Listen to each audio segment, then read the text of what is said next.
नमस्कार, आप देख रहे हैं उत्तर प्रदेश उत्तराखंड का नंबर 1 न्यूज चैनल, जो नए तेवर और क्लेवर के साथ आपके सामने हाजिर है। और अब कई चीजें बदल गई हैं, आपको नई चीजें देखने को मिलेंगी। अब आपको सीधे लेकर चलते हैं उभरता उत्तर प्रदेश कॉन्क्लेव में, जहां हमारे संपादक दिलीप तिवारी उत्तर प्रदेश के पूर्व मुख्यमंत्री और समाजवादी पार्टी के अध्यक्ष अखिलेश यादव से एक्सक्लूसिव बातचीत करेंगे। वो क्या पक्ष रखते हैं आज अपना, और उनकी तैयारी किस तरह की है 2022 को लेकर, इस पर उनसे चर्चा की जाएगी। इस वक्त जो प्रदेश में सियासत हो रही है उसको लेकर भी सवाल जवाब किए जाएंगे। आरोप ये लग रहे हैं कि समाजवादी पार्टी इस वक्त ब्राह्मण कार्ड खेलने की कोशिश कर रही है, तो उस पर अखिलेश यादव क्या बोलते हैं, उनकी पार्टी की स्ट्रेटेजी अब आगे क्या है 2022 को लेकर, और जिस तरह के आरोप इस वक्त उन पर हैं, ब्राह्मण कार्ड की बात जिस तरीके से उन्होंने की, मायावती ने उन पर आरोप लगाए, इस पर अखिलेश यादव क्या कहते हैं। युवा नेता हैं और 5 साल मुख्यमंत्री रहे, और 2017 में एक हार का सामना जरूर उन्हें करना पड़ा, लेकिन संभावनाएं अभी बहुत सारी हैं। और 2022 में अब वो नए सिरे से किस तरीके से पार्टी को लेकर चलेंगे, क्योंकि अब पार्टी के सर्वे सर्वा वही हैं, उनके हाथ में पूरा कंट्रोल है, तो किस तरीके से वो आगे लेकर बढ़ेंगे पार्टी को, ये देखना होगा। उनसे बातचीत करेंगे, हम अपने संपादक के पास भी चलेंगे। लेकिन एक बड़ी खबर आपको बता दें पहले, महाराजगंज में एक डॉक्टर के क्लिनिक पर उस वक्त हंगामा हो गया जब पति का इलाज कराने आई जेल चौकी in charge sub inspector corona report मांगने पर भड़क गई। दरअसल सब इंस्पेक्टर कंचन रॉय पति को बुखार की शिकायत पर क्लिनिक लेकर गई थी, क्योंकि इंस्पेक्टर कंचन रॉय के पति एसबीआई में काम करते हैं और वहां कुछ दिन पहले कई पॉजिटिव केस निकले थे। उन्हें डॉक्टर के स्टाफ ने पहचान लिया और कोरोना रिपोर्ट मांगी। इतने में आग बबूला सब इंस्पेक्टर अपने पति को लेकर निकल गई और दोबारा रिपोर्ट लेकर आई। तो आरोप है कि सभी मरीजों से इसके बाद उन्होंने रिपोर्ट मांगना शुरू कर दिया और इस दौरान हंगामा करने लगी। डॉक्टर ने एसपी से इसकी शिकायत की और सब इंस्पेक्टर पर गाली गलौज करने का आरोप भी लगाया। एसपी ने सब इंस्पेक्टर कंचन रॉय को पुलिस लाइन अब भेज दिया है।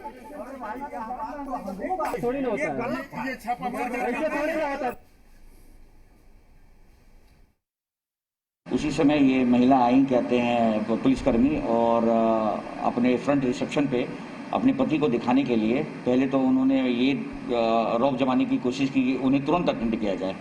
उसके बाद नंबर जब आया तो वहीं दिखाने के लिए अपने पति को, और पति ने बताया कि मुझे 1 हफ्ते से बुखार आ रहा है, और उनके पति एसबीआई के कर्मचारी हैं।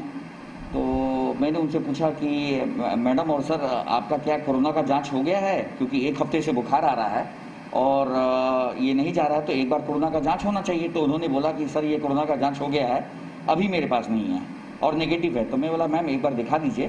तो इस बात पे वो मतलब कहते बोली कि डॉक्टर साहब कहते हैं तब मेरा फीस रिटर्न कर दीजिए, मैं अभी नहीं दिखा पाऊंगा। और अब हम सीधा रुख कर लेते हैं, हमारे एडिटर दिलीप तिवारी इस वक्त हमारे साथ जुड़ गए हैं, उनके साथ अखिलेश यादव जी मौजूद हैं। दिलीप जी, आप अपनी बात शुरू कर सकते हैं। नमस्कार जी, उत्तर प्रदेश उत्तराखंड में आपका बहुत स्वागत है। हमने चैनल को रिलॉन्च किया है और मैं आपको ये बता दूं कि जब हमने चैनल लॉन्च किया था 17 दिसंबर 2017 को, तब हमारे साथ उत्तर प्रदेश के पूर्व मुख्यमंत्री अखिलेश यादव जी भी मंच पर मौजूद थे, और आज हमने रिलॉन्च किया है, नंबर 1 हो गए हैं। आप सबकी शुभकामनाओं के साथ अखिलेश जी बहुत बहुत स्वागत है। मैं आपका स्वागत करूं इससे पहले जनता को दिखा दूं कि अखिलेश यादव जी ने जो काम किए थे उसके बारे में जनता क्या सोचती है और क्या तस्वीर थी उस वक्त जब वो प्रदेश के युवा मुख्यमंत्री हुआ करते थे, और हिंदुस्तान के उन युवा नेताओं में शुमार हैं जो हिंदुस्तान न केवल दुनिया के सबसे बड़े राज्यों में से एक राज्य के मुख्यमंत्री रहे हैं। तो सबसे पहले हम वो पैकेज दिखाते हैं जिसमें उनका काम आप देख सकते हैं। काम बोलता है, काम ही बोलेगा, बंद विकास के द्वार फिर से खोलेगा।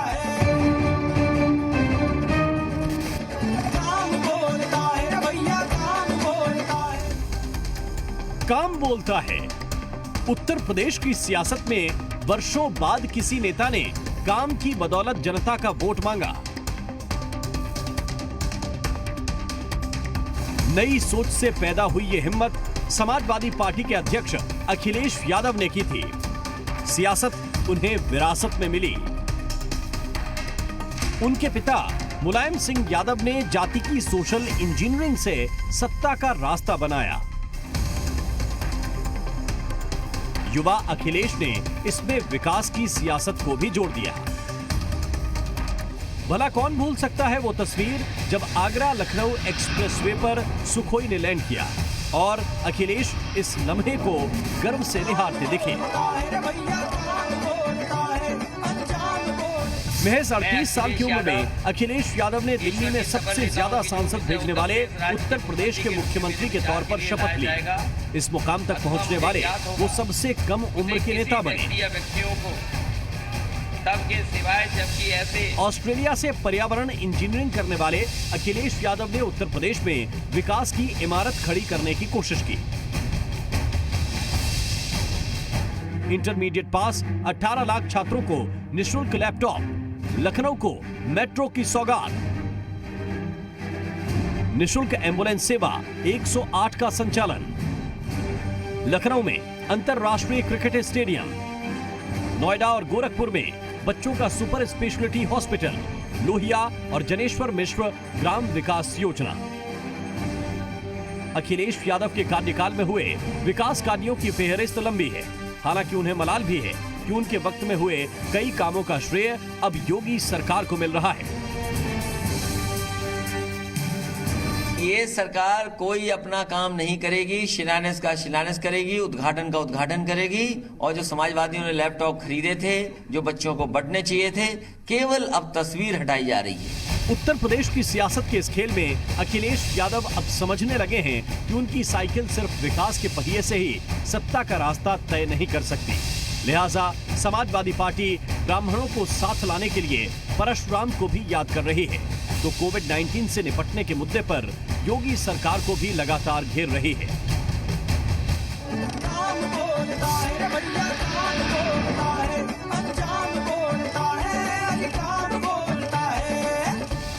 अब युवा अखिलेश यादव ने समर्थकों के लिए 22 में बाइसिकल का डिजिटल संदेश जारी किया है। हालांकि इस संदेश को अगस्त क्रांति की भावना के साथ जोड़ा गया है, लेकिन जानकार इसे 2022 के चुनाव की जमीन तैयार करने की कोशिश मानते हैं। सवाल यह है कि क्या अखिलेश यादव विकास के बजाय अब आरोप प्रत्यारोप और जाति की राजनीति को ज्यादा अहमियत देने लगे हैं। ब्यूरो रिपोर्ट, जी मीडिया।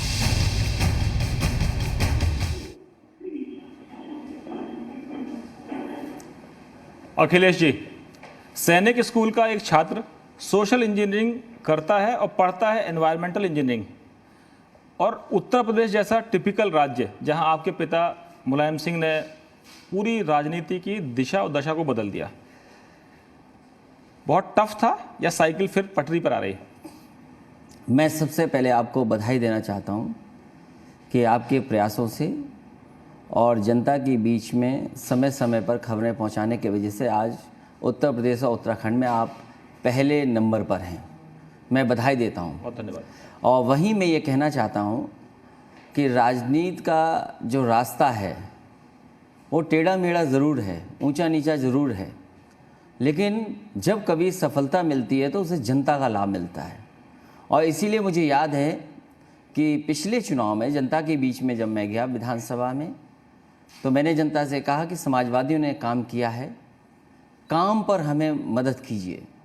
उस समय जनता ने दूसरी विचारधारा को पसंद किया और लोकतंत्र में उन्हें सबसे अच्छा मौका मिला। इतना बहुमत किसी दल को नहीं मिला होगा जितना भारतीय जनता पार्टी को मिला। 3.5 साल हो गए हैं, अब जनता को दिखाने के लिए क्या है इनके पास।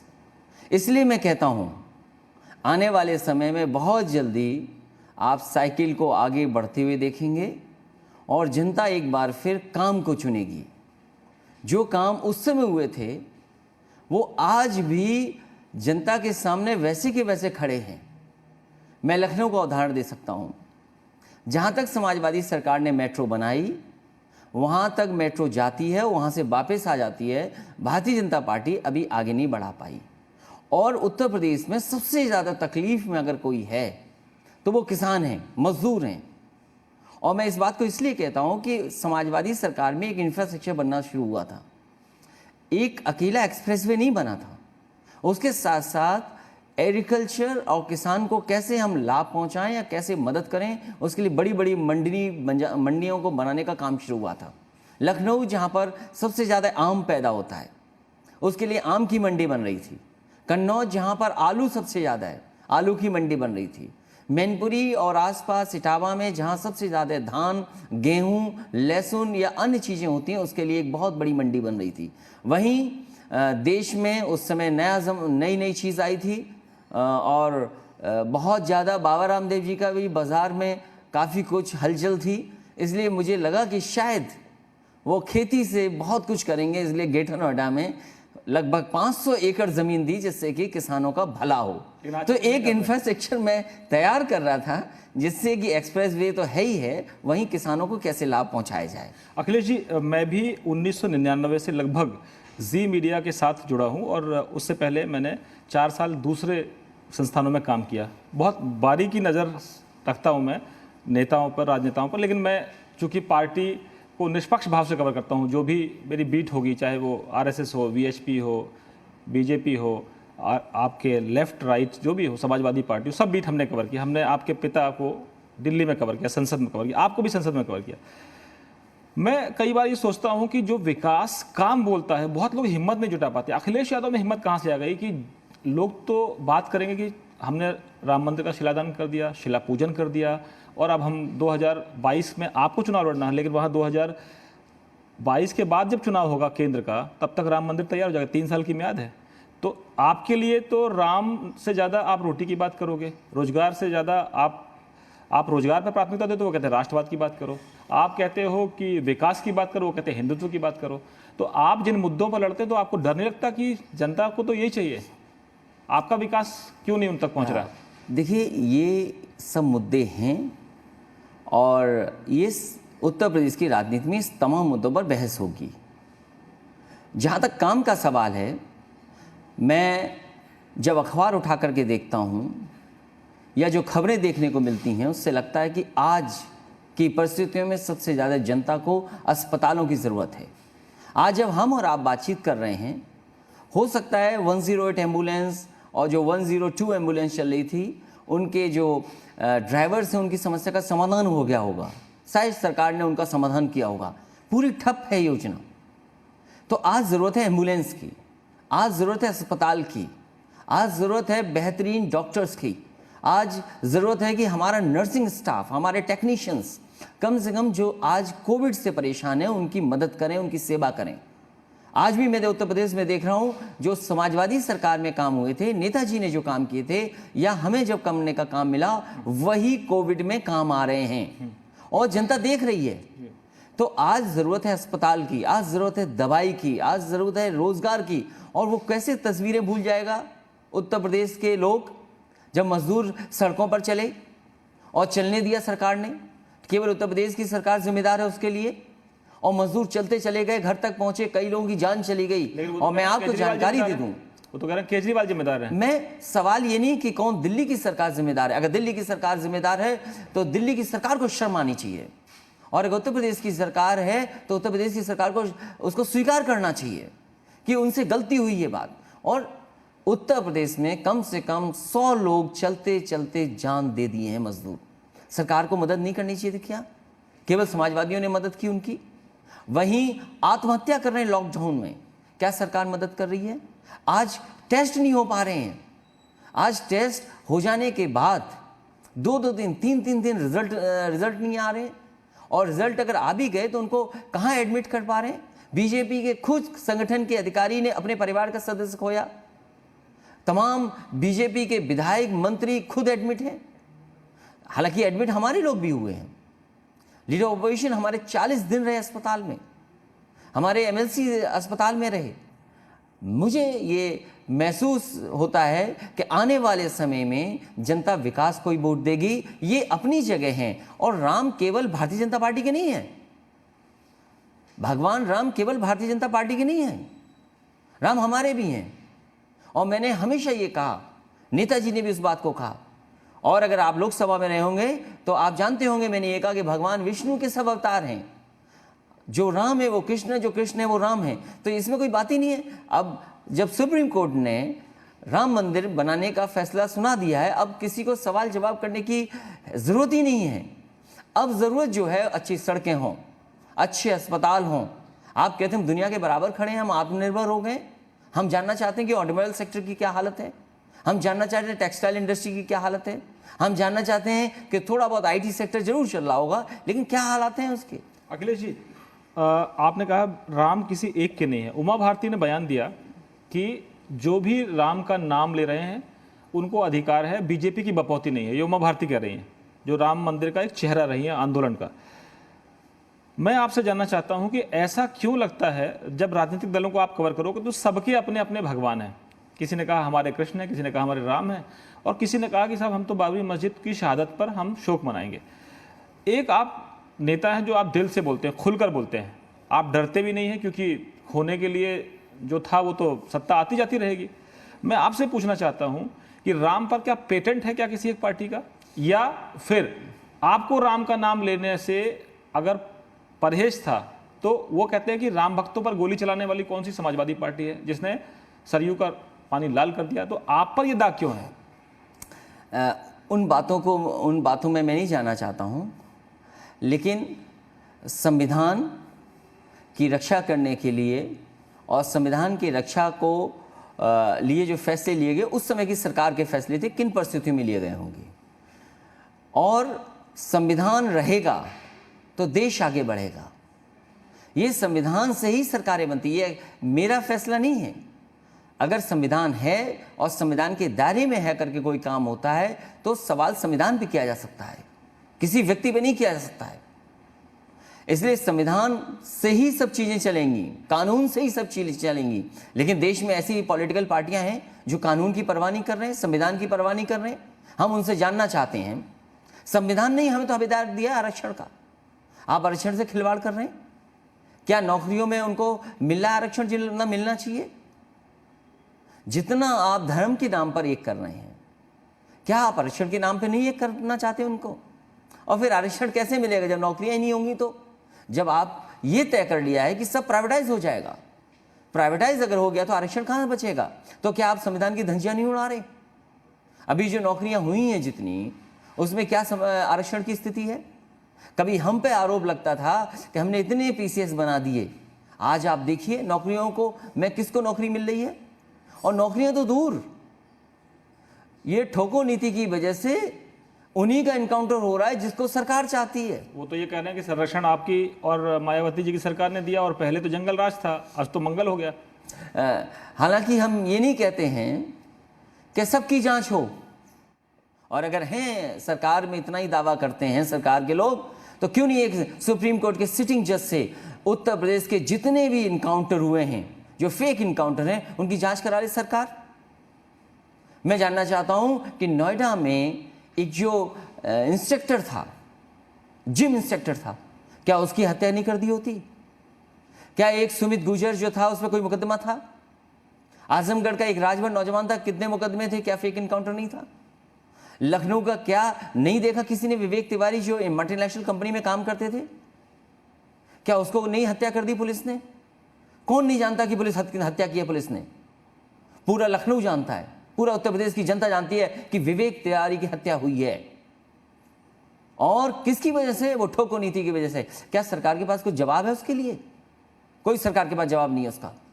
और अभी जो हत्याएं हो रही हैं, ये हत्याओं से या फेक इनकाउंटर से मुकदमे नहीं, आप ये कानून व्यवस्था नहीं ठीक कर सकते हैं, आप ट्रांसफर पोस्टिंग कर दे रहे हैं। असली जड़ है सरकार, क्योंकि सरकार लोगों को गुमराह कर रही है, सरकार उलझा रही है लोगों को, क्योंकि सरकार टेस्ट नहीं करा पा रही है, कोविड की सही संख्या नहीं बता रही है, मरने वालों की संख्या नहीं बता रही, उनके अस्पताल फुल हो गए हैं, दवाइयाँ नहीं हैं, स्टाफ खुद परेशान है, और फिर इसीलिए फेक इनकाउंटर। ये तो अखिलेश जी आपने कहा कि जब सारे मुद्दे जो आपने गिनाए, उन मुद्दों का तो कोई जिक्र ही नहीं करता। वो कहते हैं साहब देखिए, राम मंदिर तो हमने बना दिया, और प्रधानमंत्री ने वहाँ पे जाके शिला पूजन कर दिया, योगी जी वहाँ बैठे हुए थे, राज्यपाल वहाँ बैठी हुई थी, संघ प्रमुख वहाँ बैठे हुए थे, और आपने कहा कि राम सबके हैं। लेकिन ये मानने के लिए तैयार नहीं होते बीजेपी वाले कि राम सबके हैं। वो कहते हैं कि साहब हमने पूरे इस आंदोलन को लीड किया है और ये तो सब रामद्रोही हैं।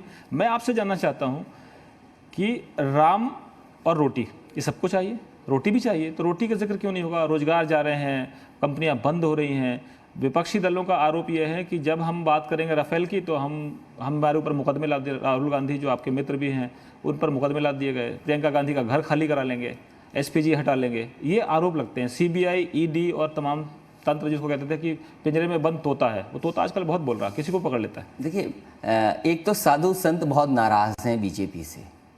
साधु संतों को ये लगा कि जब हवन होगा तो उनको भी सर्कुलर रूप में बैठा लिया जाएगा, क्योंकि बहुत से साधु संतों से मेरी बात हुई। साधु संतों ने कहा कि हमें जो सम्मान मिलना चाहिए नहीं मिला, हमने अपनी ज़िंदगी लगा दी इस आंदोलन में। और उन साधु संतों ने कहा कि अगर हम भी हवन में कुछ डाल देते तो हमें भी पुण्य मिलता, हमें भी ऊपर जाकर के थोड़ी आत्मा को शांति मिलती। क्या बीजेपी को एक बड़ा सा गोला बना करके नहीं सबको हवन में डलवा देना चाहिए? हवन में जो पूजा सामग्री डालते हैं उनको मौका मिल जाता पूजा करने का, उनको भी मंत्र उच्चारण करने का मौका मिल जाता। साधु संत नाराज हैं? नहीं है साधु संत नाराज में, बीजेपी ठाट में। मैं ये जानना चाहता हूं, क्या साधु संत नहीं नाराज हैं इस बात को लेकर कि जो उन्हें सम्मान मिलना चाहिए था वो सम्मान उन्हें नहीं मिला? और जहां तक सवाल संस्थाओं का है, देखिए ये आरोप कभी कांग्रेस पे लगता था कि सीबीआई का इस्तेमाल कर रहे हैं, ईडी का इस्तेमाल कर रहे हैं, ये कांग्रेस पे बहुत आरोप लगता था। और जो सत्ता में होता है वो इन संस्थाओं का लाभ उठाता है। मुझे बहुत सारे भारतीय जनता पार्टी के सीनियर लीडर्स के वो स्टेटमेंट याद हैं, जिस समय वो विपक्ष में थे वो आरोप कांग्रेस पे ये लगाते थे कि इन संस्थाओं का इस्तेमाल कर रहे हैं। तो अब कांग्रेस पे वो संस्थाएं बची नहीं, अब वो भारतीय जनता पार्टी पे आ गई हैं, ईडी और सीबीआई। तो भारतीय जनता पार्टी इस्तेमाल कर रही है। और अब तो ऐसा हो गया है कि उत्तर प्रदेश के अलावा देश के जितने भी विपक्षी नेता हैं सब सीबीआई और ईडी के क्लब में हैं। हम तो पहले से ही सीबीआई के क्लब में हैं, हमें तो कोई नाराजगी नहीं उससे। बहन जी भी डरी हुई है। हम तो कह रहे हैं जो आपको कागज लेने हैं, अगर कोई कागज मांगते हैं तो कागज हम देने को तैयार हैं। और हमें तो धन्यवाद देंगे कांग्रेस पार्टी का कि उन्होंने 12 साल सीबीआई जांच कराई नेताजी और हमारे पूरे परिवार की, जिसकी वजह से कागज सब ठीक हो गए हैं। अगर कोई नए कागज मांगेंगे तो वो सवाल अलग है, लेकिन कांग्रेस का धन्यवाद और बीजेपी का भी धन्यवाद। हमने तो ये देखा है कि जो हम पे सीबीआई कर रहा था वो कांग्रेस के साथ भी और बीजेपी के साथ भी है। तो ये संस्थाओं का इस्तेमाल सरकारें करती हैं। जहां तक घर सिक्योरिटी का सवाल है, उन्हें तो पता लगा कि उनकी सिक्योरिटी हट गई, हमें तो सुबह पता लगा कि हमारी एनएसजी हट गई। जब मुझे कहा कि आपकी आज से एनएसजी नहीं है, तो हमने कहा आज से हमारी एनएसजी नहीं है तो हम बिना एनएसजी के ठीक। तो मैं ये जानना चाहता हूं पूरे देश में हमारी एनएसजी क्यों हटी? क्या नाराजगी आपसे? हमें तो कोई नाराजगी नहीं है। हम तो ये कहते हैं इन मुख्यमंत्रियों को हमारी और सिक्योरिटी लेनी है तो वो भी सिक्योरिटी ले लो, क्योंकि जब साइकिल चलेगी तो भारतीय जनता पार्टी का पता नहीं लगेगा। ये मुझे भरोसा है और जनता पे भरोसा है, क्योंकि काम आज याद आ रहा है। क्यों नहीं बना पाए एक्सप्रेसवे? ये पूर्वांचल एक्सप्रेसवे समाजवादी ने दिया था, समाजवादी सरकार ने दिया और मैंने अलाइनमेंट तय किया है। मैं तो कहता हूं मुख्यमंत्री जी से, आप पूछिए अपने अधिकारियों से और जानकारी करिए कि समाजवादी पूर्वांचल एक्सप्रेसवे का अलाइनमेंट किसने बनाया है। अलाइनमेंट मैंने तय किया है और जितना छोड़ा था, क्योंकि एनएचएआई की सड़क जो बिहार से आ रही है 10, 12, 15 किलोमीटर छूटा है, उतना ही छूटा हुआ एक्सप्रेसवे। और जमीन एक्वायर करने का फैसला भी समाजवादी सरकार में लिया गया था।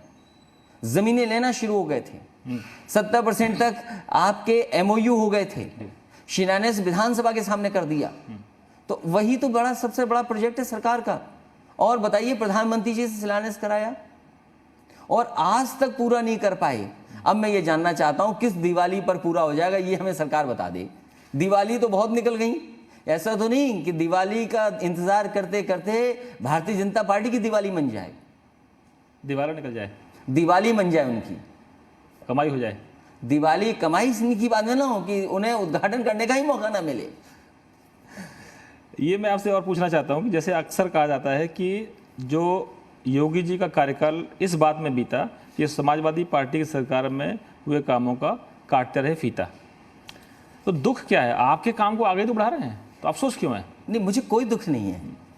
मुझे इस बात का भी दुख नहीं है कि लोक भवन के सामने उन्होंने अपनी पार्टी के सबसे बड़े नेता की प्रतिमा लगाई, मुझे कोई दुख नहीं है।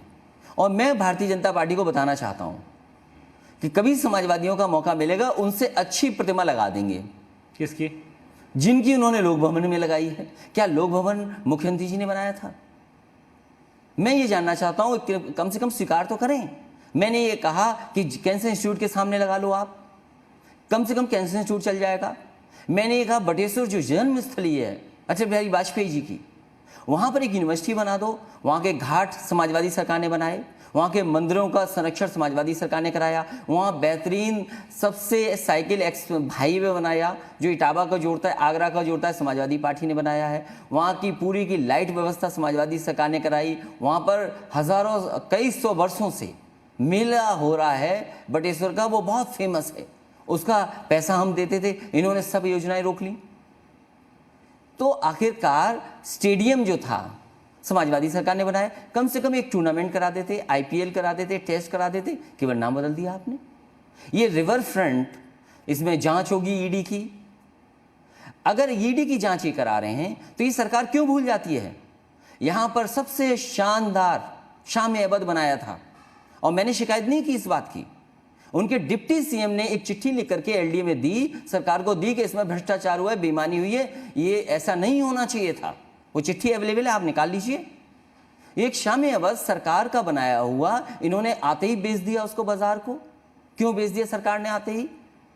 आपको रिवर फ्रंट का जब इस्तेमाल करना था, आपने नेवी को, एयरफोर्स को वहां पे एक्सरसाइज की, आपने लाइट जला दी, क्योंकि आपको डिफेंस एक्सपो में लोगों में नंबर बढ़ाने चाहिए थे सरकार को। लेकिन जैसे ही डिफेंस एक्सपो खत्म हुआ, वही अंधेरा रिवर फ्रंट के किनारे। ये देश की पहली नदी होती जो शहर के अंदर साफ बहती। केवल भारतीय जनता पार्टी को इस बात की तकलीफ है कि साबरमती से बेहतर समाजवादी पार्टी ने लखनऊ का रिवर फ्रंट बनाया है। और मैं तो कहूंगा आपसे, आपके करस्पॉन्डेंट होंगे वहां पर, आप पूरा का पूरा वीडियो बनाइए वहां का और हमारे गुमती का बनाइए, आप खुद महसूस करेंगे कि बेहतर और अच्छा किसका है। जरूर करेंगे। अभी नोएडा में मुख्यमंत्री जी गए, वो किस सरकार का बनाया हुआ था? समाजवादी सरकार का बनाया हुआ था। तो मैं ये कहना चाहता हूं, आप नहीं जाते तो उद्घाटन कर रहे हैं, वो आप नहीं जाते थे, वो उद्घाटन वो कर रहे हैं। हाँ, ये बात अलग है। ये मैं स्वीकार करता हूं। आप सत्ता में आएंगे तो जाएंगे। ये मैं स्वीकार करता हूं कि नोएडा के बारे में ये कहा जाता था कि नोएडा में जो जाता है वो मुख्यमंत्री नहीं बनता है, सरकार गिर जाती है। लेकिन मुझे लगता है कि अब हम भी वहीं रहते हैं, जाना पड़ेगा आपको। कि नोएडा में जो काम किए हैं समाजवादियों ने, कम से कम नोएडा की जनता को बताने के लिए कि ये समाजवादी लोगों के काम है, मैं ज़रूर जाऊंगा। आपको आना चाहिए। नोएडा तो आपका ही है और आप प्रदेश के मुखिया रहे हैं, मुख्यमंत्री रहे हैं, और भविष्य के आप चुनाव में किसने क्या देखा, आपकी साइकिल कहाँ जाएगी, हम तो पत्रकार हैं, हम तो कवर करेंगे, आंखों देखी दिखाएंगे लोगों को। मैं आपसे एक और चीज़ जानना चाहता हूँ कि उनके राम आपके परशुराम, ये मूर्ति वाला कहाँ से शुरू हो गया? ब्राह्मण जो है वो वोट का मुद्दा है आपके लिए, या पहले चलता था MY मुस्लिम यादव समीकरण? आपने तो एनवायरमेंटल इंजीनियरिंग पढ़ी है, सोशल इंजीनियरिंग आपके पिताजी ने की है, लालू प्रसाद यादव जी ने की है, बहुत बड़े बड़े नेता हुए, बहन जी आई थी, उन्होंने कह दिया तिलक तराजू और तलवार, इनको मारो जूते चार। आज उनकी मूर्तियाँ लगा के क्या करेंगे? ब्राह्मणों का भला मूर्ति लगाने से होगा? देखिए, मैं जहाँ जहाँ पढ़ा हूँ, मैंने कभी जाति महसूस नहीं की, ना धर्म महसूस किया।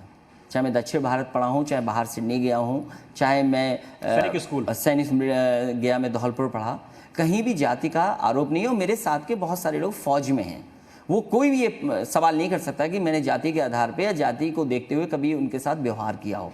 और जहाँ तक सवाल ब्राह्मण समाज की है, मुझे खुशी है इस बात की कि सबसे पहले जो रथ यात्रा मैंने की थी उसमें जनेश्वर मिश्रा जी ने झंडा दिखाया था। और जब मैंने पहला नामांकन किया था उसमें भी जनेश्वर मिश्रा जी मेरे साथ गए थे। और मुझे खुशी है इस बात की और कि लखनऊ में सबसे ऐतिहासिक, सबसे सुंदर अगर कोई पार्क बना है तो समाजवादी पार्टी ने जनेश्वर मिश्रा जी के नाम पर उनको समर्पित किया है।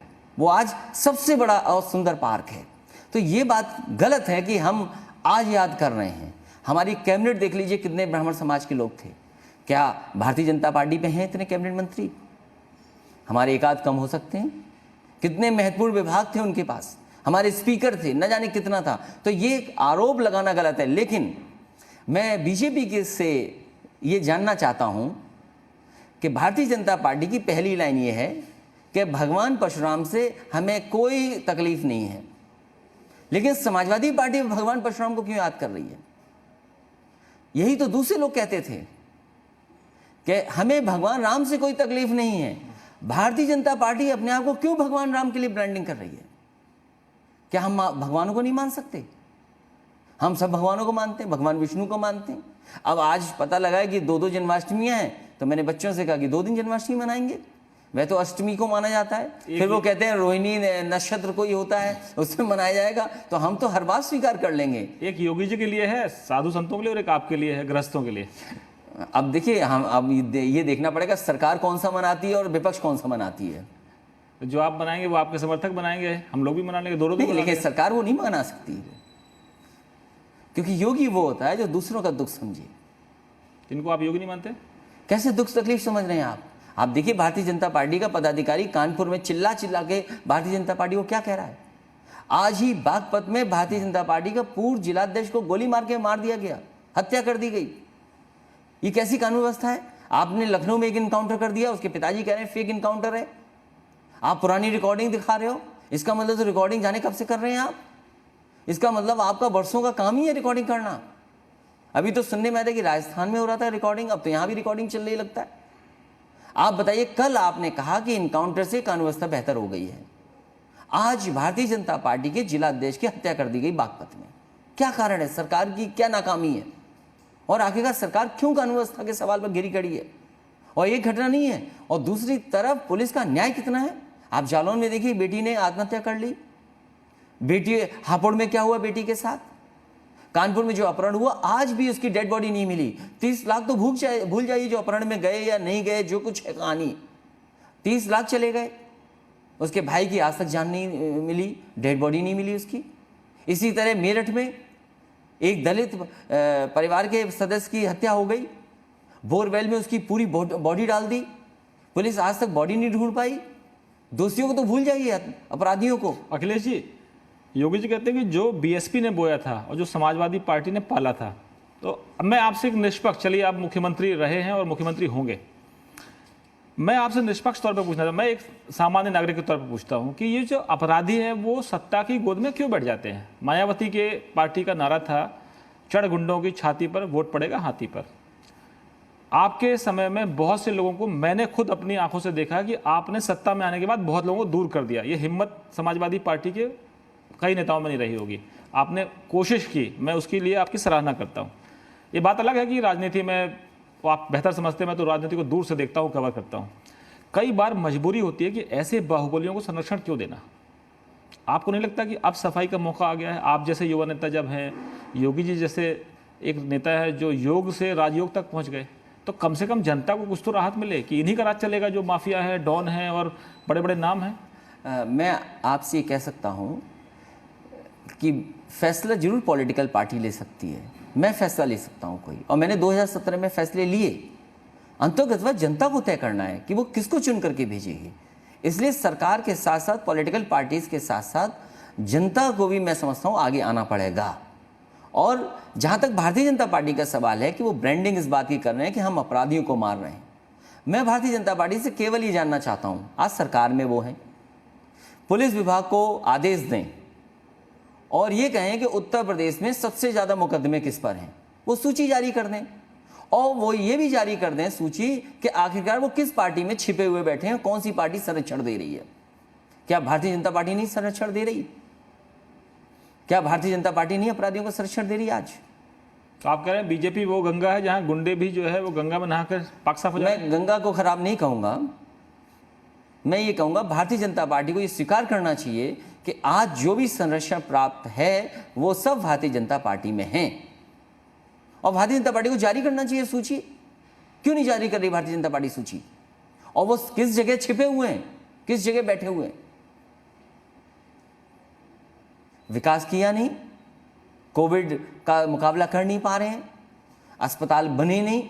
आप बताइए, गोरखपुर में सीवर नहीं है, पानी भरा पड़ा है, लोग परेशान हैं, उनके विधायक, उनके परिवार में कोरोना पहुंच गया। क्या बीजेपी की मंत्री जो थी वो नहीं कोविड में जान चली गई उनकी? क्या सरकार को अभी भी नहीं आंखें खोलनी चाहिए? क्या अस्पतालों को बेहतर करने की जिम्मेदारी किसकी है? जो 108, 102 एम्बुलेंस हैं, उनके कर्मचारियों को सुविधा देने की किसकी जिम्मेदारी है? समाजवादी सरकार ने पुलिस को जो दिया है, और पुलिस के अधिकारी मुझे बोलते हैं कि इतने बड़े फैसले जो आपकी सरकार में हो किसी सरकार ने नहीं किए।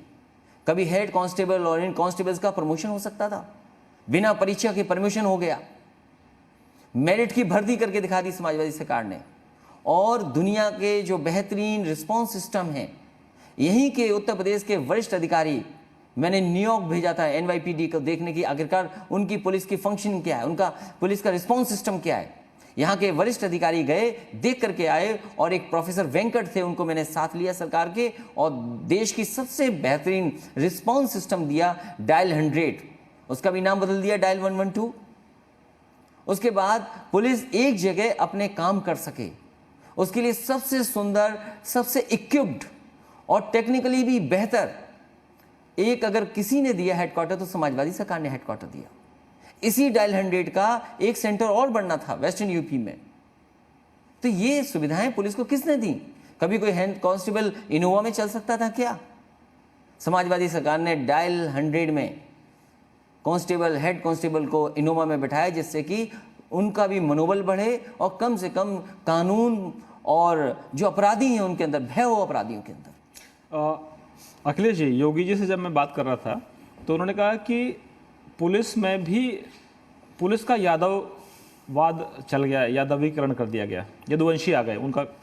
अब शब्द आप जो भी कहें कि जब आप चुनते हैं तो आपको अब परशुराम याद आते हैं, जब नौकरी की बात आती है तो यादव समाज के लोग आ जाते हैं, बहन जी जब आती हैं तो उनके समाज के लोग आ जाते हैं।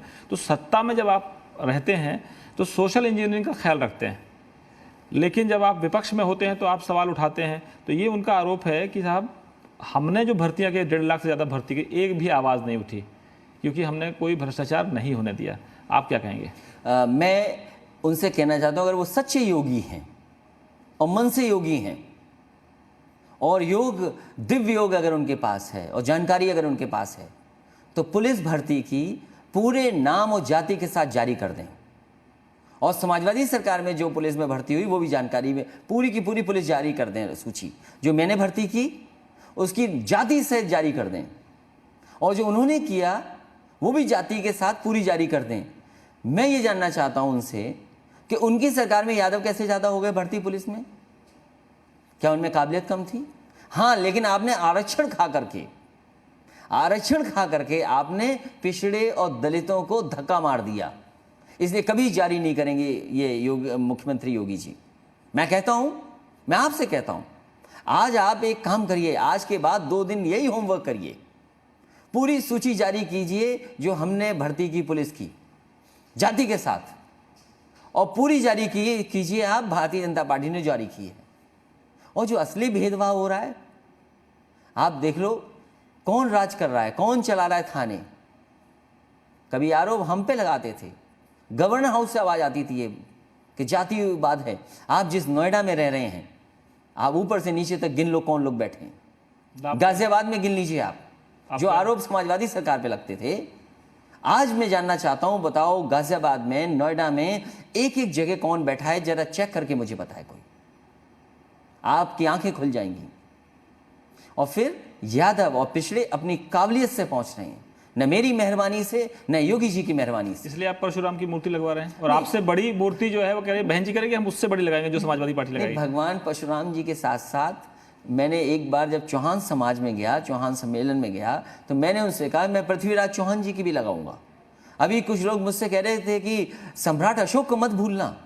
हमने कहा सम्राट अशोक को भी नहीं भूलेंगे और सम्राट हर्षवर्धन को भी नहीं भूलेंगे, क्योंकि हर्षवर्धन का भी योगदान बहुत है। और कन्नौज ने हमें मौका दिया इतनी बार सम्मान देने का, तो कम से कम कन्नौज को वो वापिस तो कर दें, राजा हर्षवर्धन, सम्राट हर्षवर्धन का तो प्रतिमा लगा रहे हैं हम। और मैंने तो एक बार ये भी कहा कि हमारे पास इतना बड़ा स्थान है, और मैंने महाराष्ट्र में जाकर के कहा कि महाराष्ट्र के कैसे हो सकते हैं, शिवाजी जितना वो मानते हैं उतना हम भी मानते हैं, तो हमने उनकी भी प्रतिमा हम लगाएंगे। और मैं चंबल के किनारे, यमुना के किनारे जितने भी महापुरुष हैं सबको सम्मान देने का काम करूंगा। लेकिन बहन जी तो कह रहे हैं जो मूर्ति लगाएंगे आप, उससे बड़ी मूर्ति वो लगवा देंगे। वो लगा सकती हैं, मुझे इस बात पे भरोसा है। नोएडा में भी खूब लगी है। नहीं, मैं ये नहीं कहता हूँ कहाँ क्या लगा है, लेकिन वो लगा सकती हैं, हमसे बड़ी भी लगा सकती हैं। लखनऊ में लगी है। देखिए क्यों नहीं लगा सकती? आप देखिए कि प्रतिमा की अगर लंबाई और चौड़ाई की बात होगी तो क्यों नहीं लगा सकते हैं? आज उपलब्ध है, आप संसाधनों क्या नहीं कर सकते हैं आप। लेकिन जैसे उसी की जांच चल रही है, उसी की वजह से तो बहन जी चुप हैं अब। वो ईडी सीबीआई वहाँ भी लगी हुई है। मैं उन बातों को इसलिए नहीं जानता कि मैंने कोई जानकारी नहीं की, मैं खोज करता हूँ इस बात की। आप तो मुख्यमंत्री रहे हैं, आपके पास तो मैं कभी जानकारी नहीं पूरे करता। राज रहते हैं। नहीं, आप मेरे अधिकारियों से पता कर लो कि पूरे 5 साल के कार्यकाल में कभी किसी के खिलाफ मैंने जांच का जल्दी ऑर्डर नहीं किया। ये राजा लेकिन सब जानता है। हाँ, जानने की बात अलग है, लेकिन मैं कभी किसी के खिलाफ कार्रवाई नहीं करता हूँ। और आप देखिए, लेकिन विरोधी तो आपके घर की टोटियां तक गिन लेते हैं। देखिए वो एक बहुत बचकाना हरकत थी सरकार की। मैं कभी कभी ये सोचता हूँ कि जो पत्रकार छुट्टी के दिन 11 बजे तक सोते हैं, वो 8 बजे जग करके मेरे घर कैसे पहुंच गए। आपने मैं इसका कभी सोच ही नहीं पाया। आपने कभी बुलाया नहीं, इसलिए वो जल्दी पहुंच गए। और दूसरा ये है कि इस सरकार में यही तरीका है काम करने का। मोहम्मद आजम खान साहब, डीएमएसपी को इसलिए भेजा गया कि इन पर मुकदमे लगाइए, पेड़ का मुकदमा, बकरी का मुकदमा, न जाने कितने मुकदमे लगे। क्या सरकार जानबूझ करके नहीं फंसा रही उनको?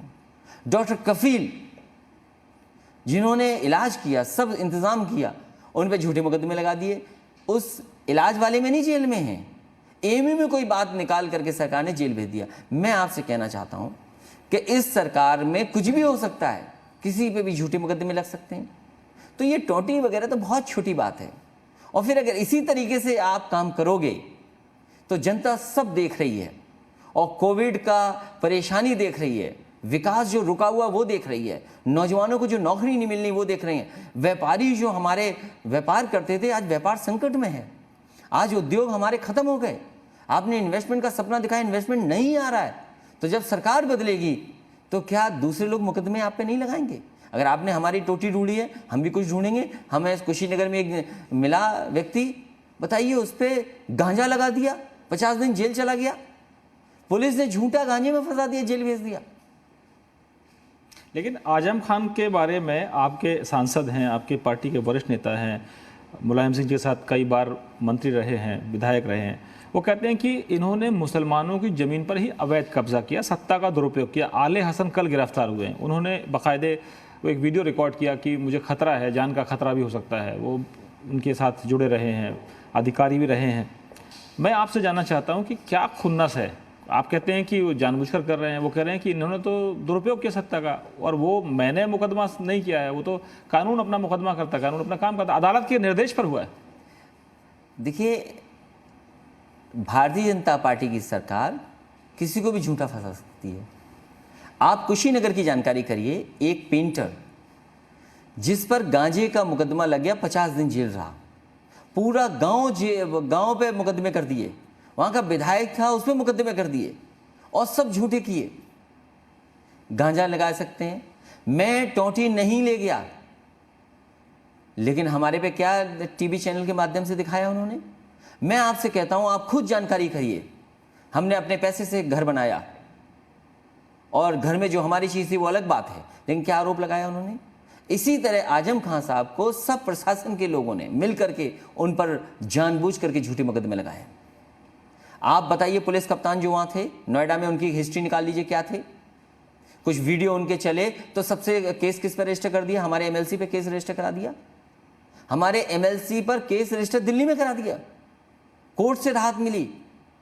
जो डीएम हैं उन्हें जाना ना पड़ जाए वापस अपने कैडर में, प्रदेश के कैडर में, इसलिए सरकार के सारे पे काम कर रहे हैं। वही लेखपाल, वही तहसीलदार, जिसको चाहो उसको फंसा दीजिए आप। ये भारतीय जनता पार्टी का तरीका है काम करने का। तो आपको लगता है कि बीजेपी का चाल, चरित्र और चेहरा, जो कहते थे कि पार्टी विद अ डिफरेंस, चाल, चरित्र, चेहरा अलग है, अब तो वो सरकार नहीं बनती है तो सरकार बिगाड़ देते हैं। मध्य प्रदेश में बिगाड़ दी, राजस्थान में चल रही है, और कमलनाथ कह रहे हैं कि अब हमने अपनी डीपी में हनुमान जी लगा दिए हैं। लेकिन बजरंग बली तब याद आए जब सरकार चली गई। अब ये उनका काम करने का तरीका, मैं नहीं कह सकता हूं उसमें। बीजेपी की सरकार बन गई, अब बीजेपी ये काम ही करती है। सिंधिया जी आ गए साथ में। बीजेपी का काम करने का तरीका अच्छा है, पूरी वर्टिकल लड़ाई करा दो, घर हो घर में लड़ाई करा दो, नफरत फैला दो, जातियों में नफरत फैला दो, धर्म की नफरत फैला दो, लोगों को बांट करके राजनीति करती भारतीय जनता पार्टी। इसीलिए मैं कह रहा हूं कि आने वाले समय में जनता विकास की तरफ मुड़ेगी। किसान का अभी भी भुगतान नहीं हो पा रहा। आप बताइए, गन्ने का भुगतान हो जाना चाहिए था, इतनी परेशानी तकलीफ में गन्ने का भुगतान नहीं हो रहा। ऊपर से उसको महंगाई, बीज क्या उपलब्ध हो पा रहे हैं। आपने तो कहा था मैं आय इतनी दोगुना बढ़ा देंगे, क्या आय बढ़ी उतनी? आपकी जो फसल बीमा योजना में है, किसान को तो नहीं मिल रहा है पैसा राहत का। आप किसको दे रहे हैं पैसा? जो कंपनियां वो मुनाफे में कर रही है, किसान घाटे में जा रहा है। और फिर आपने 20 लाख करोड़ का पैकेज दिया, वो 20 लाख करोड़ का आखिरकार पैकेज कहाँ है? आप कह रहे थे हम एनपीए नहीं बढ़ने देंगे, आज एनपीए पहुंची, जानिए कहाँ पहुंच गया है। आप एनपीए पे क्यों बहस नहीं कर रहे हैं? देश की अर्थव्यवस्था चौपट हो गई, आरबीआई आपको जगा रही है, देश के बड़े बड़े एक्सपर्ट आपको जगा रहे हैं, आप बहस ही नहीं करना चाहते हो उस पर। लेकिन वो तो कह रहे हैं हमने किसान की इनकम डबल करने के लिए एक देश एक मंडी कर दी है, अपना किसान कहीं भी माल बेच सकता है। उसके बाद प्रधानमंत्री जी ने जो किसान सम्मान निधि की एक किस्त और जारी कर दी है। फिर वो कह रहे हैं कि हमने किसानों के प्रोडक्ट को वो ख़राब ना हो इसलिए भंडारण के लिए और भी कोल्ड स्टोरेज बनाने के लिए हमने सारी व्यवस्थाएं कर दी, 1 लाख करोड़ का पैकेज और ऐलान कर दिया। मुझे एक बात ये समझा दें, आपने अगर किसान सम्मान राशि दी, खुशी की बात है, आपने किसान सम्मान राशि दी, लेकिन मैं किसान भाइयों से कहना चाहता हूं, केवल इस बात का हिसाब लगा लेना, जब से भारतीय जनता पार्टी आई है डीजल कितना महंगा हो गया, खाद कितनी महंगी हो गई है, और आपको लागत का दोगुना पैसा मिलना था। किस फसल का भारतीय जनता पार्टी ने लागत का दोगुना पैसा दे दिया। और ये जो मंडी का कानून बदला है, या जो आप कह रहे हैं फ्री मार्केट कर दिया है, वो इसलिए किया है कि भारतीय जनता पार्टी को नजर अब किसानों की जमीन पर है, उनकी जमीन को हड़पना चाहती है भारतीय जनता पार्टी। मैं ये जानना चाहता हूं कि आप आखिरकार विदेश से क्या क्या चीजें मंगा रहे हो। एक ज़माना था जिस समय आपने चीनी मंगाई, जिसकी वजह से आपका किसान संकट में चला गया गन्ने का।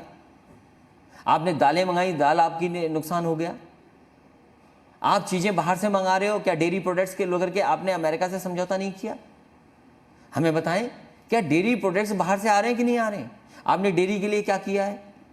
आपने किसान के गेहूं के उत्पादन को लेकर के उसको क्या इंतजाम दिया, क्या दे दिया? क्या गन्ने के किसानों का अभी भी भुगतान हो गया?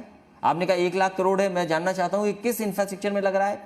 जो मंडियां मैंने बताई थी आपको, लखनऊ की मंडी में क्यों काम रुक गया? कन्नौज की मंडी का काम क्यों रुक गया? मैनपुरी की मंडी का काम क्यों रुक गया? बुंदेलखंड में तमाम मंडियां बन रही थी, उनका काम क्यों रुक गया? और इसी एक्सप्रेसवे जो गाजीपुर तक जाना था, गाजीपुर में मंडी बननी थी, आजमगढ़ में मंडी बननी थी, सुल्तानपुर में मंडी बननी थी, आखिरकार क्यों नहीं मंडी बन रही है? अगर मंडी बनी होती, आपकी मंडी कौन सी बनाई है? मैं जानना चाहता हूं, भारतीय जनता पार्टी मुझे बताए कि उत्तर प्रदेश में इंफ्रास्ट्रक्चर ठीक करने के लिए ये मंडी बनाई है, ये कोल्ड स्टोरेज बनाया है, इस फसल की आय दोगुनी होगी। मैं बताएं कौन सी फसल की आय दोगुनी हो गई? अखिलेश जी, पंजाब में कांग्रेस और इनकी सहयोगी अकाली दल ने कहा है कि अगर आपने एक देश एक मंडी की बात की है और आपने कहा कि फ्री है, वो फ्री मंडी है, आप जहां बेचना चाहें, लेकिन वो कह रहे हैं एमएसपी कंटिन्यू करो।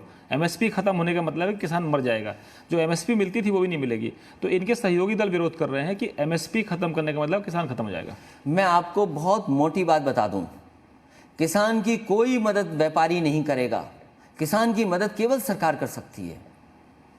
आप हमारे किसानों को बाजार के हाल पे नहीं छोड़ सकते हैं, बाजार में नहीं छोड़ सकते हैं। किसान की मदद सरकार को करनी पड़ेगी और सरकार को मदद करनी चाहिए, चाहे सरकार का कितना भी घाटा हो जाए, सरकार का कितना भी घाटा हो जाए। जिस तरीके से उद्योगपतियों को सब्सिडी और ग्रांट दी जाती है, इसी तरीके से कितना भी घाटा हो जाए हमारे किसान की मदद करनी चाहिए, उसका नुकसान नहीं होने देना चाहिए। मैं जानना चाहता हूं, अगर 5-6 महीना किसानों ने मेहनत न की होती तो क्या हमें लॉकडाउन के अंदर ये 5-6 महीने में खाने पीने के सामान मिल जाता? मान लीजिए किसान कहता हम दूध नहीं कर पा रहे हैं पैदा, या हम फसल सब्जियां नहीं कर पा रहे, किसान मेहनत करता रहे इस लॉकडाउन में भी, और उसी की वजह से हम खाना पीना सब कुछ पा रहे हैं। अगर लॉकडाउन में खाना नहीं मिलता, नहीं किसान मेहनत करता, तो क्या ये चीज़ें बाजार में होती? लेकिन अखिलेश जी, 2 चीज़ें सामने आई। एक तो ये है कि आपकी ज़रूरतें बहुत सीमित नज़र आई उस समय कि हमको कम से कम 2 वक्त का खाना मिलता रहे, नाश्ता मिलता रहे। लेकिन वो लोग जिनके रोज़गार छिन गए, कई लोगों के मकान खाली करा लिए गए, कई लोग पैदल सड़कों पर चलते दिखे जिनका जिक्र आपने किया, कई लोगों ने सुसाइड करना शुरू कर दिया एक डिप्रेशन के मारे कि रोज़गार छिन गए हैं। तो आखिरकार मैं पार्टी की बात नहीं कर रहा हूँ, किसी संगठन की बात नहीं कर रहा हूँ, किसी सरकार की बात नहीं कर रहा हूँ, एक राजनेता के तौर पर मैं तो आपको तब से मैंने कवर किया है जब आप सांसद नहीं भी थे और आपने चुनाव भी नहीं लड़ा था। मैं आपसे जानना चाहता था कि उस यंग ब्रीड के साथ आप बैठे थे, उसमें सचिन पायलट भी शामिल हैं, ज्योतिरादित्य सिंधिया भी थे, जिस समय हमने जी के जरिए एक बहुत बड़ा प्रोग्राम किया था युवा नेताओं का। तब से लेकर अब तक आप कितना बदलाव देख रहे हैं कि पॉलिटिक्स में कम से कम ये विचार तो आना चाहिए कि लोग भूखों ना मर जाएं, लोग आत्महत्या ना कर लें, लोग बच्चों के साथ नदी में ना कूद जाएं। मैं आपसे सहमत हूँ और इसीलिए समाजवादी पार्टी ने और मैंने अपने तमाम कार्यकर्ताओं से कहा कि आपको काम करते रहना है और अच्छा काम करते रहना है। और इस लॉकडाउन में जो परेशानी का समय था, उस समय जो कुछ मदद समाजवादी पार्टी के कार्यकर्ता, नेता या हम लोग कर सकते थे, हम लोगों ने जगह जगह की है। खाना खिलाया है या और सुविधा जो दे सकते थे वो दी है। मुझे अच्छी तरह याद है जिस समय मैंने अखबार उठा करके देखा और मुझे ये पता लगा कि एक महिला जो बहुत दूर से चल करके आई थी, इंदौर और नासिक से, वो गर्भवती थी, उसकी बेटी पैदा हुई है ललितपुर में और 2 घंटे के आराम के बाद फिर वो चल दी और वो अपने घर पहुंच गई है। मैंने सुबह 6 बजे अपने कार्यकर्ता को जगाया और मैंने कहा क्या तुम उसके घर पे जा सकते हो, कितनी दूर है तुम्हारा घर? तो उस कार्यकर्ता ने मुझे कहा कि मेरे घर से लगभग 14 किलोमीटर दूर है। तो मैंने कहा तुम अभी निकल जाओ। तो उसने कहा कि लॉकडाउन है। मैंने कहा अगर लॉकडाउन में कोई पुलिस तुम्हें रोके तुम मुझसे बात करना, तुम जाओ उसके घर में और मदद कर करके आओ और अपनी तरफ से 11,000 रुपये देना और कहना कि जब कभी समाजवादी पार्टी को मौका मिलेगा तो वो 1 लाख तुम्हारे घर भिजवाएगी। तो वो कार्यकर्ता गया उसके घर में और जब घर की उसने तस्वीरें मुझे भेजी हैं, उसके घर पे कुछ नहीं था। सोचो कितनी दूर से चल के आई थी वो, और गर्भवती होने के बाद चली, अपनी बेटी को लेकर के पहुंची घर पे, कुछ खाने को नहीं, कोई इंतज़ाम नहीं। तो उस समय उसने उसकी मदद, बहुत बड़ी मदद उस परिवार की थी। इसी तरह जितने लोगों ने एक्सीडेंट में या घर पहुंचने से पहले जान खो गई, जिनकी जान दे दी जिन्होंने, या जिंदा नहीं पहुंच पाए, उन परिवार की समाजवादी पार्टी के हमारे नेताओं ने और पार्टी ने मिलकर के 1-1 लाख की मदद की है। वो 90 ऐसे मजदूर और गरीब लोग हैं जिनकी समाजवादी पार्टी ने मदद की है। और लोग भी इस समय, इस दौरान जो पैदा हुए, एक लॉकडाउन है जो बहराइच के और नेपाल के बॉर्डर पर पैदा हुआ, उसमें हमारे एक MLC ने मदद की। इसी तरह एक बेटी जो साइकिल से चल करके पहुंची थी बिहार में, उसकी मदद समाजवादी पार्टी ने 1 लाख की, हमने खुद मदद की उसके परिवार की।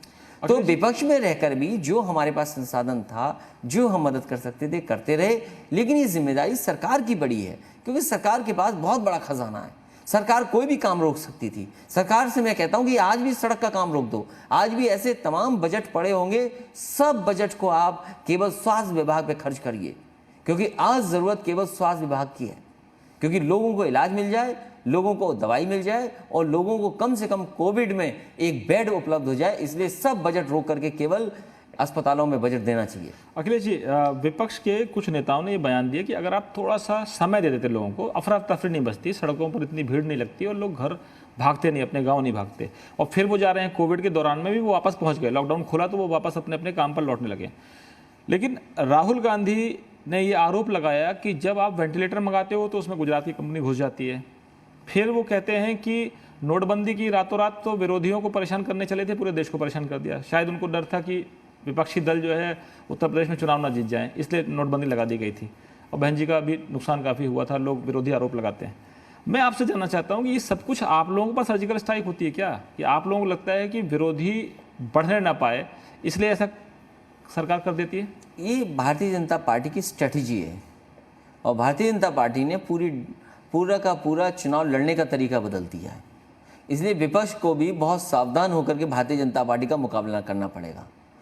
और क्योंकि हम लोग भी विपक्ष में हैं, कई बार हारे हैं, हारने के बाद सीखते बहुत कुछ हैं।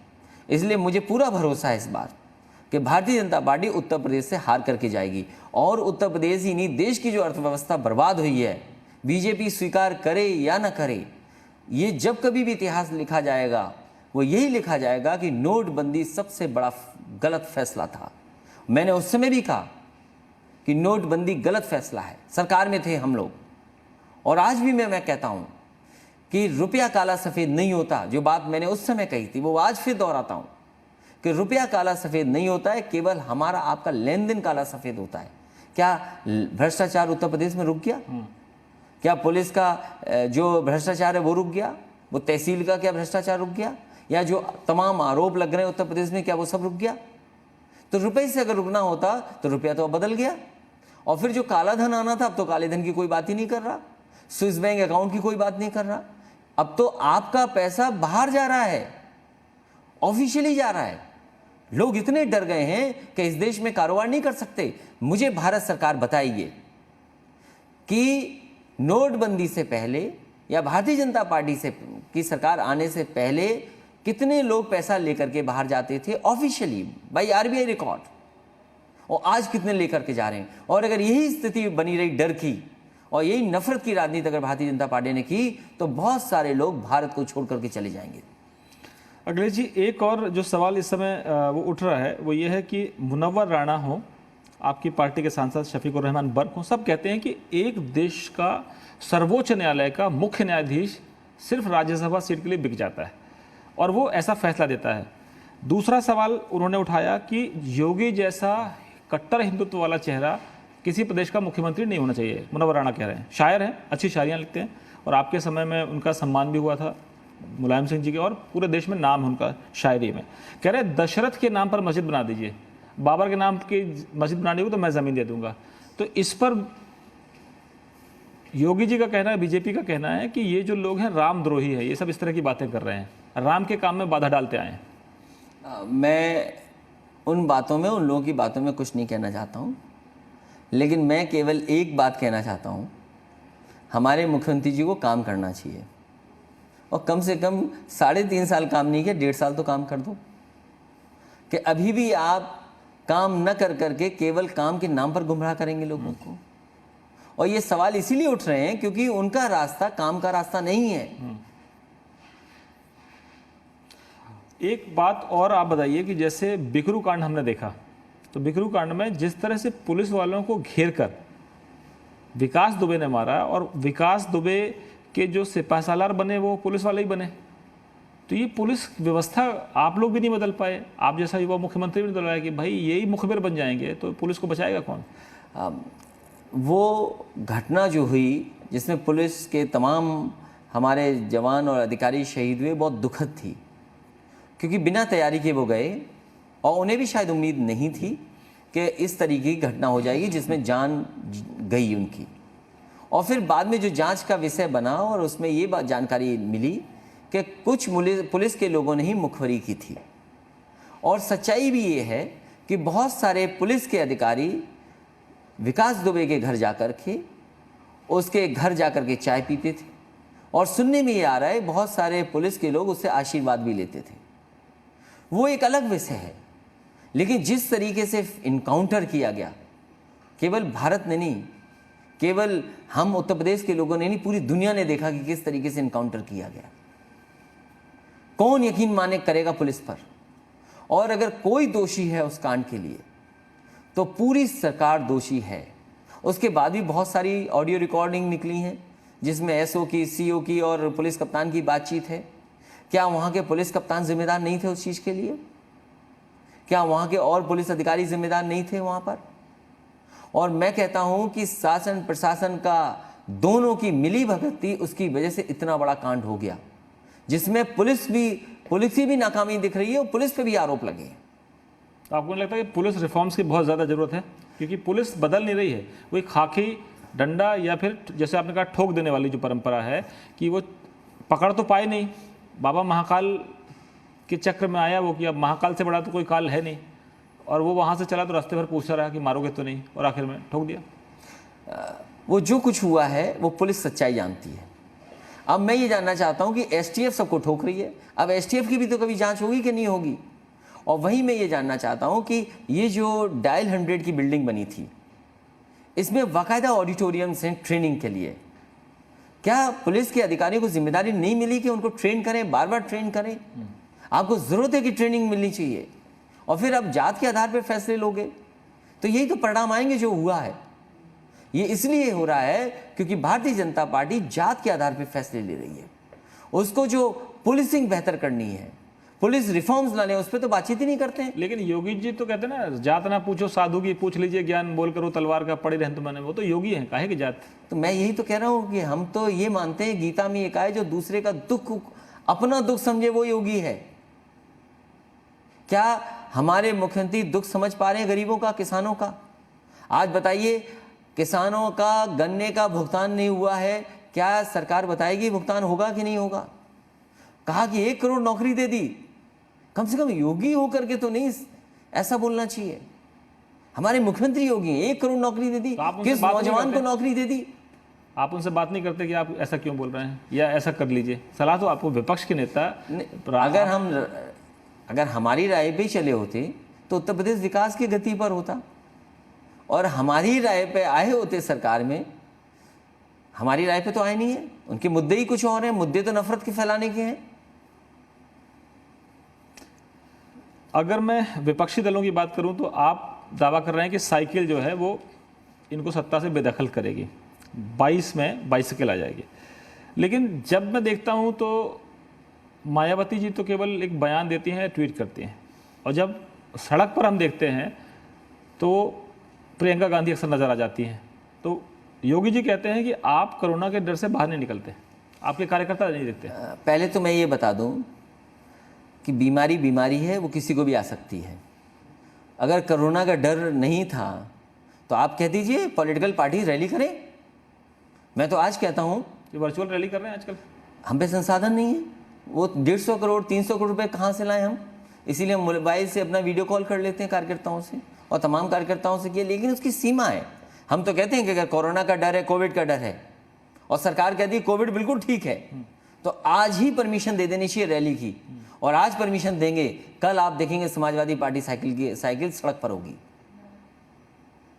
अच्छा, अगर मैं ये बात करूं कि प्रियंका गांधी आपके लिए खतरा है, योगी जी के लिए खतरा है, या बहन जी के लिए खतरा है? राहुल गांधी तो आपके मित्र हैं।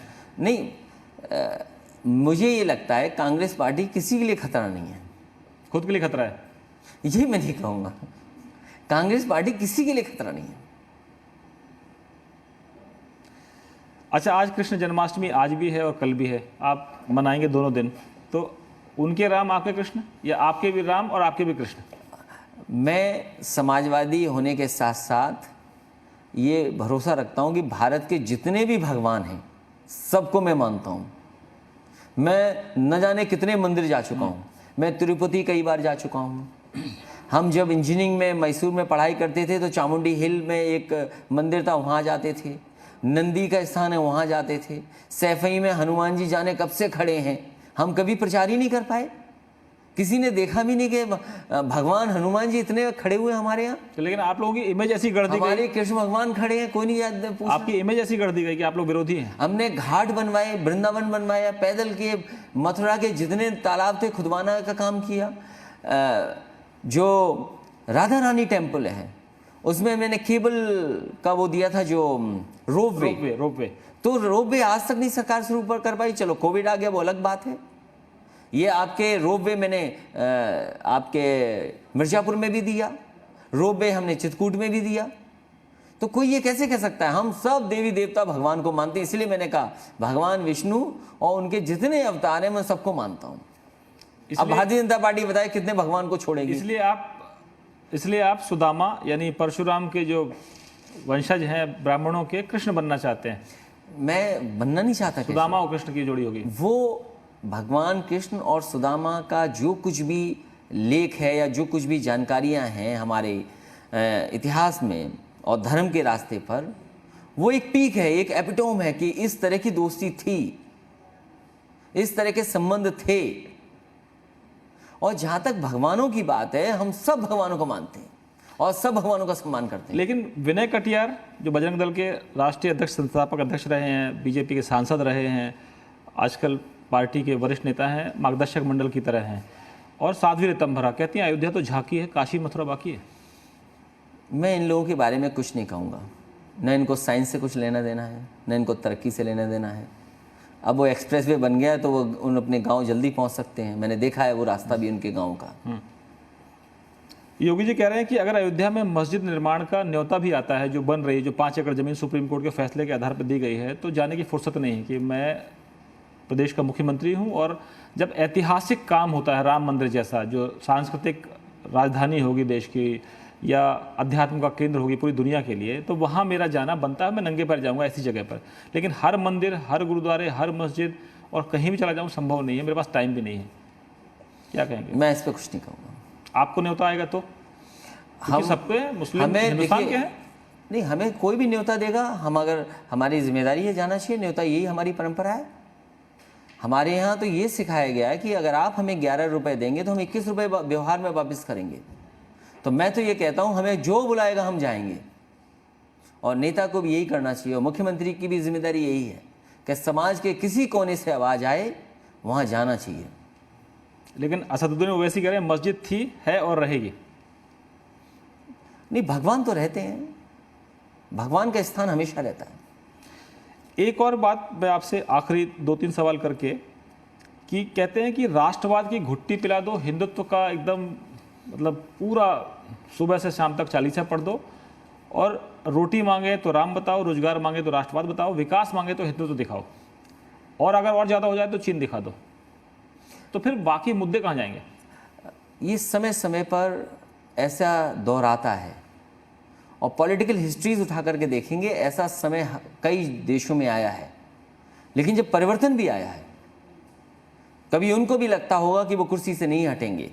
जो लोग बहुत तानाशाह रहे हैं, मैं उन तानाशाहों के नाम नहीं लेना चाहता हूँ, क्या उनकी भी तो कल्पना यही रही होगी कि वो कभी नहीं हटेंगे इधर? क्योंकि मैं बहुत समय गुजारा, मैंने बहुत सारी डॉक्यूमेंट्रीज़ देखी हैं, मैंने बहुत बड़े बड़े तानाशाहों की डॉक्यूमेंट्री देखी मैंने, और अंत में क्या हुआ है उनका। कल मैं भी सोच रहा था कि मैं सरकार से नहीं जाऊंगा, और मैं ये सोचता था कि मैंने लैपटॉप दिए, मैंने एक्सप्रेसवे बनाया, मैंने मेट्रो बनाई है, मैंने रिवर फ्रंट बनाया, मैंने लोगों को नौकरी दी, SCL ले आया, मैं डेयरी में तमाम डेयरी के प्लांट लगा दिए, तमाम नेताजी हम लोगों ने मिलकर के चीनी के मिलों के कारखाने लगा दिए। तो हम भी सोचते थे नहीं जाएंगे सरकार से, लेकिन ये जनता फैसला लेती है। तो इंट्रोस्पेक्शन में क्या निकला आपको इस दौरान जो मौका मिला, तो आपने क्या इंट्रोस्पेक्ट किया कि आखिर चूक कहाँ हो गई? ये जितने भी तानाशाह हैं ये हटेंगे जाएंगे, बस समय का इंतजार है। जनता को विकास नहीं चाहिए?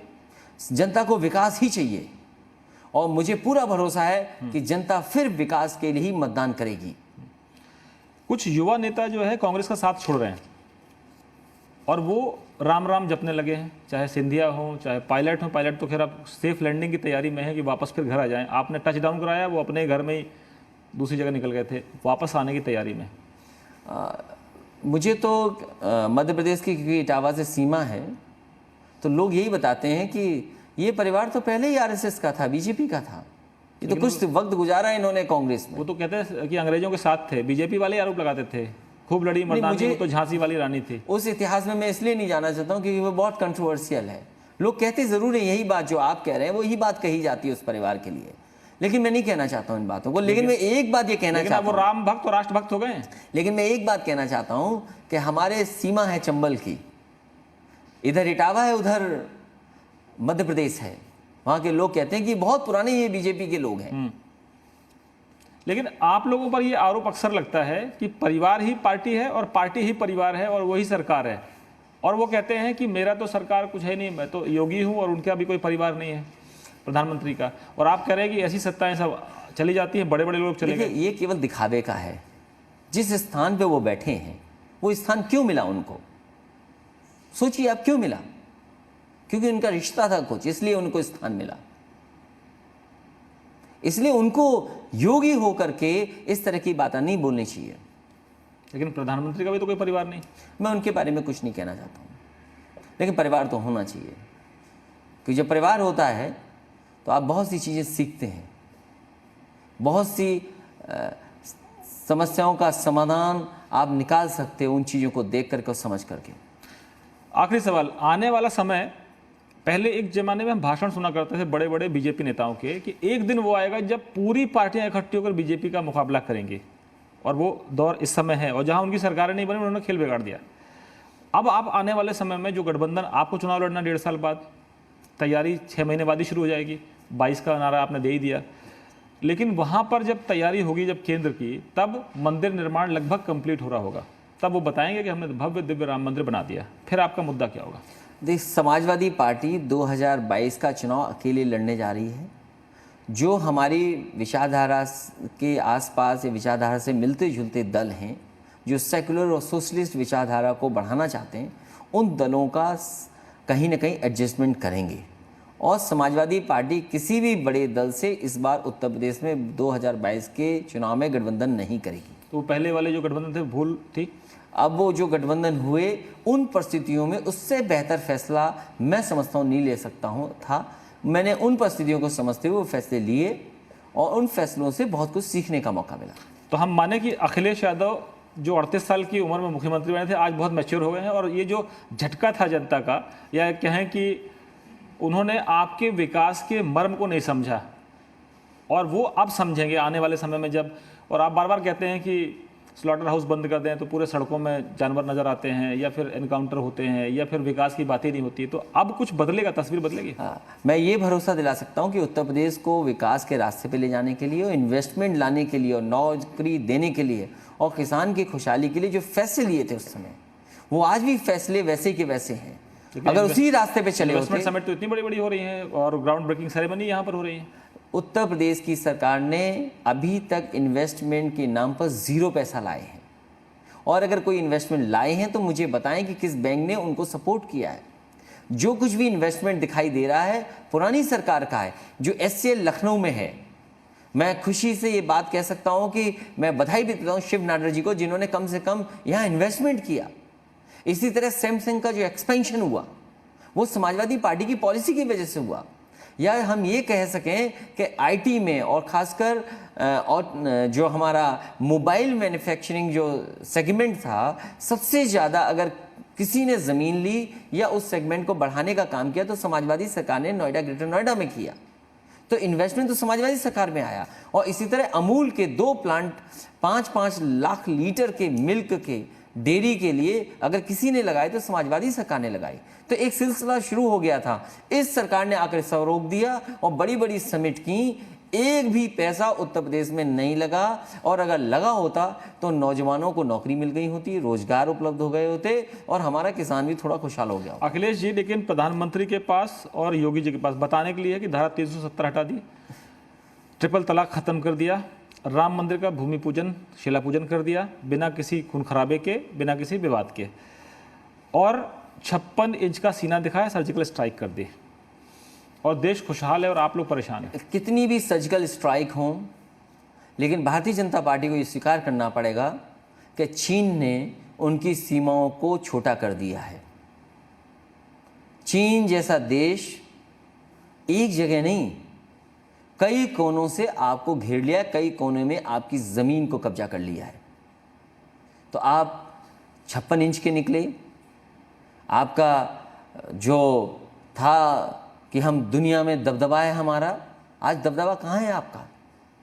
जो सबसे बड़ा दुश्मन था, जो समाजवादियों ने समय समय पर जगाया, समय समय पर कहा कि मुलायम चीन, सिंह जी ने डिफेंस मिनिस्टर रहते हुए संसद में ऑन रिकॉर्ड कहा था कि हमारे लिए सबसे बड़ा खतरा चाइना है। नेताजी ने या जितने भी समाजवादी लोगों ने हमेशा इस बात को कहा कि सबसे ज़्यादा खतरा चीन से हमें होगा, और वो आज दिखाई दे रहा है। आपके इतने जवान शहीद हो गए, आपके लेह लद्दाख में उधर ज़मीन छीन ली गई। आप गलवान घाटी के लिए नहीं कह सकते हैं, आप वो फिंगर 4 के बाद आप जा नहीं सकते आगे। लिपू लेक में भी आप जा नहीं सकते, मानसरोवर यात्रा रुक गई आपकी। आप सोचो मानसरोवर यात्रा कैसे करोगे? भगवान शिव के भक्त कैसा सोचेंगे? डिप्लोमेसी आपकी फेल हो गई, सीमा आपकी सिकुड़ गई, चीन जाने नहीं देगा आपको। आप किस जगह सक्सेसफुल हैं देन?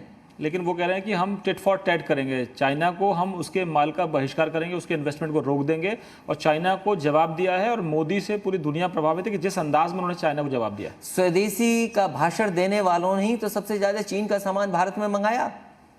स्वदेशी का नारा किसका था? भारतीय जनता पार्टी का। और भारतीय जनता पार्टी ने चीन से सबसे ज्यादा सामान मंगाया। अब सामान रोक रहे हैं तो आप मेक इन इंडिया क्यों नहीं कर रहे थे? आपके मेक इन इंडिया क्यों असफल हो गया? और उसकी जिम्मेदारी अगर कोई है कि चीन का सामान ज्यादा आ रहा, तो वो भारतीय जनता पार्टी की सरकार जिम्मेदार है उसके लिए।